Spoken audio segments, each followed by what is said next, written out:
Ça va être le massacre. Hello everyone, welcome to FilmHead, where you will get all kinds of update for newly released movie on internet, Netflix, Amazon Prime Video, Apple TV, Disney or any other OTT platform or in the theater worldwide. Don't forget to like, subscribe and be notified from our channel. Let's start our today's topic. Number 1, Bionic. Bionic, directed by Afonso Puert and starring Jessica Kors, Bionic will tells the tale of Maria, a woman whose life is transformed after a severe accident. Selected for a clandestine government program, she receives advanced bionic enhancements that grant her superhuman abilities.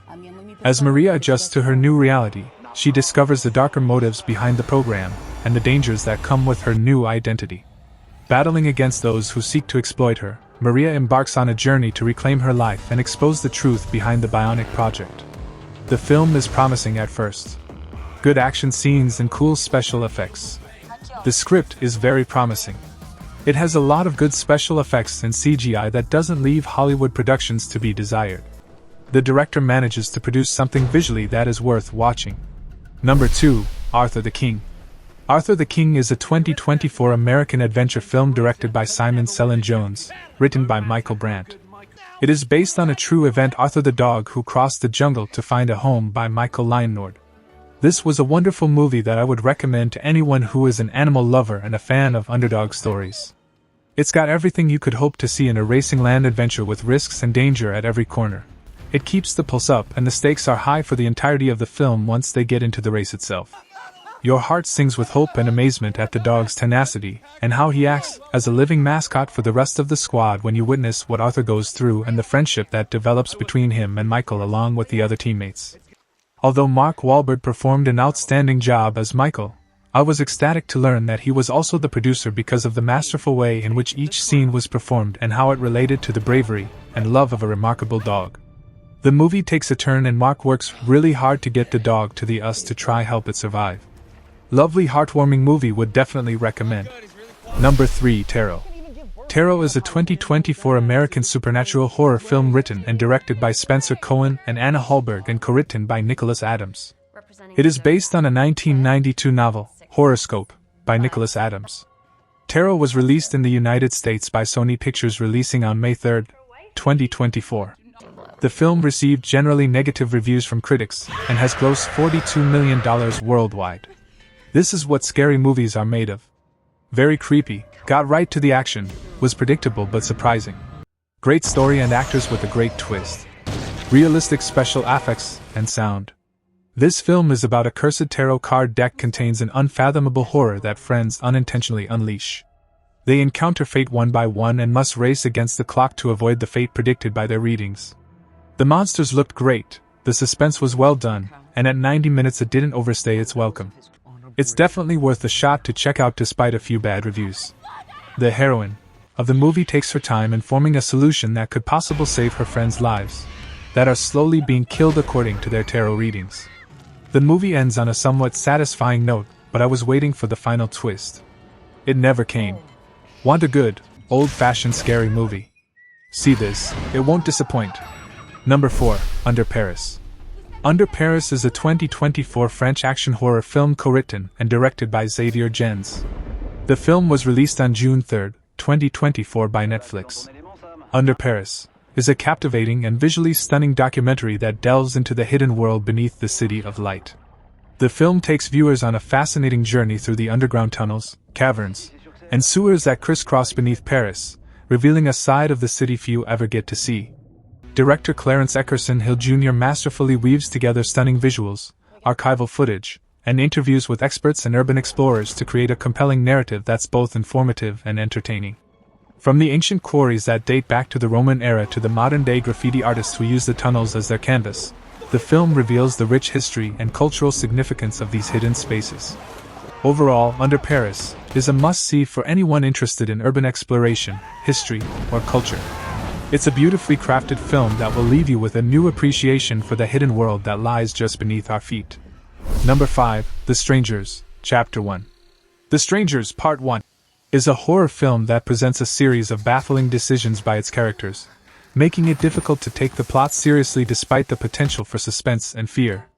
Most horror movies are dragged out with screaming and too much tripping.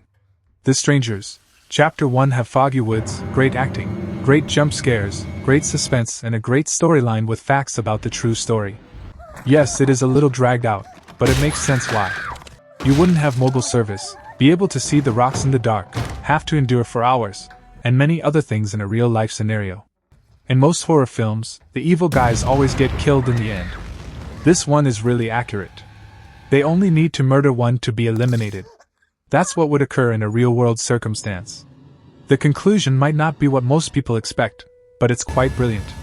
The entire Strangers setting takes place in the woods, as we already know was confirmed for Chapter 2. Number 6. Autumn and the Black Jaguar. Grown up in the Amazon rainforest, Autumn lives with Hope, the cute baby jaguar she adopted. However, a circumstance forces Autumn to return to New York. Autumn goes back into the jungle to save Hope from grave danger. This movie is amazing. From beginning to end, all we see is fire. I had no idea that Gilles de Maistre would transport us to a different world with an engrossing narrative, in his follow-up to Mia and the White Lion. This movie can switch quickly from comedy to drama, which adds to its already intriguing plot. It was not simply that this insane teacher made me chuckle. Furthermore, the film is well worth the lengthy production time. The landscapes are breathtaking, and we cannot remain indifferent to the plot of this story. It's masterfully performed, with just a little romantic note you'd expect. And a great message to humanity. The friendship between the child and the jaguar is just magnificent. For young and old, everyone will find what they are looking for. Number 7. The Last Cumite. The Last Cumite is a nostalgia-stuffed throwback to films like Bloodsport, Kickboxer, and the legion of straight-to-video flicks which followed in the wake of Van Damme repopularizing the tournament fighter action movie. The synopsis is about Michael Rivers. A skilled martial artist is forced to fight in an illegal fighting tournament in order to save his daughter. Along the way he discovers other martial artists have been forced to fight to save their loved ones.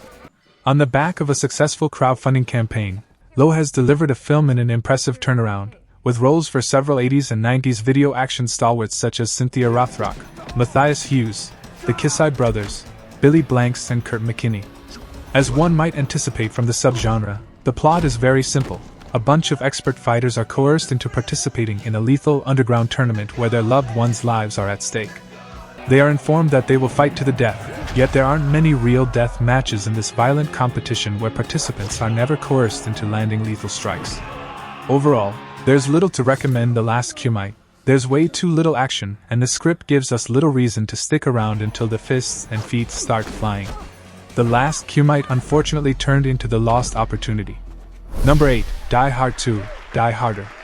Eric Appel's Die Hard 2, Die Harder banks on its sheer ridiculousness to deliver a jolt of entertainment.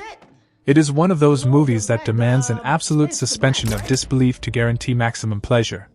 In actuality, this is an incredibly bizarre movie that relishes its bright absurdity. It never runs away from a certain absurdity. In fact, it flourishes in it.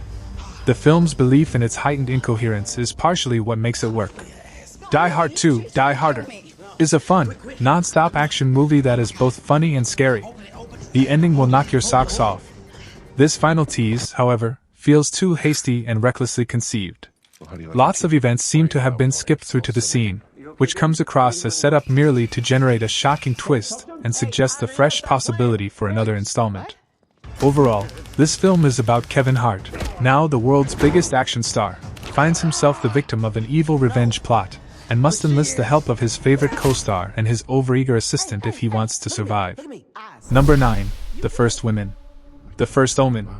A breathtaking prequel to Richard Donner's enduring horror classic, The Omen, 1976, tells the story of the horrible deeds of a demonic orphan who is adopted by two unwary Americans in London. The miracle of life can be a messy business, the film says. And given that the life formed is none other than the Antichrist, it's a messy, skin-crawling affair, much like in the current religious gaslighting blockbuster film, Immaculate, starring Sydney Sweeney. The First Omen is definitely not for those squeamish about body horror, but there is sufficient subliminal meat to the narrative to engage audiences on a deeper level. Ultimately, the greater horror is less blood-red, and is more focused on the abuse of women within organized religion. The story is of Margaret Dano, a fresh-off-the-boat American novitiate in Rome, tasked to work at an orphanage prior to taking her vows. She arrives at the Italian capital all wide-eyed and innocently excited as if she is the Suspiria dancer pirouetting into her dance academy. The most exciting thing about The First Omen is how Stevenson is an evident scholar of the supernatural horror genre, unmercifully playing with our perception and orchestrating an escalating sense of paranoia with ease. The whole thing is so provocative, beautifully cinematic and in touch with its head-decapitating roots, that you will forgive the slight drag in its final act as The First Omen creeps towards the day Peck and Remick would swaddle Damien. Number 10. Force of Nature, The Dry 2. Force of Nature, The Dry 2 is a 2024 Australian mystery thriller film written and directed by Robert Connolly.